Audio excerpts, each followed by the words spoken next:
Hi friends, good morning. காலையில் தூங்கி முழிச்சு காலையில் குட்டி பாப்பாவுக்கு காப்பி தாங்க ஆற்றி கொடுத்துருக்கு. ஒரு பிள்ளைக்கு காப்பி பிடிக்கும், ஒரு பிள்ளைக்கு பால் பிடிக்குங்க. 2 பேருக்கும் கொடுத்துட்டு அப்படியே சோம்பேறித்தனமாக இருந்துச்சு.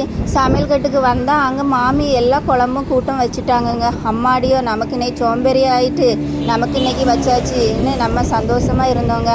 அப்படியே நேற்று பெரிய மாமி வீட்டுக்கு போனேங்க. அங்கே கொஞ்சம் கீரை உருவிட்டு வந்தேங்க. அதை நம்ம இன்னைக்கு கீரை கூட்டம் மட்டும்தான் இன்னைக்கு காலையில் நமக்கு வேலை. நமக்கு இன்னைக்கு சோம்பேறியாக இருக்குது.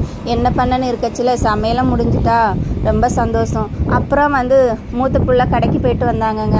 அதுக்கு பஞ்சு மிட்டாய் 2 வாங்கிட்டு வந்தாங்களா. நானும் எனக்கு ஒரே கொதிங்க திங்கணும்னு என் பிள்ளைகிட்ட சண்டை போட்டு எனக்கு பாதி உனக்கு பாதின்னு 2 பேரும் மாற்றி மாற்றி ஆளுக்கு ஒன்று தின்னுட்டு இருந்தாங்க. பெரிய பிள்ளைக்கு பிடிக்காதுங்க, சின்ன பிள்ளைக்கு தான் ரொம்ப பிடிக்கும்.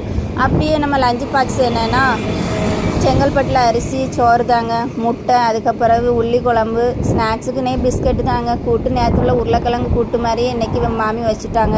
இதாங்க இன்னையோட வீடியோ பிடிச்சினா லைக் பண்ணுங்கள், எங்கள் சேனலுக்கு சப்போர்ட் பண்ணுங்கள். நெக்ஸ்ட் இன்னொரு வீடியோவை பார்க்கலாம்.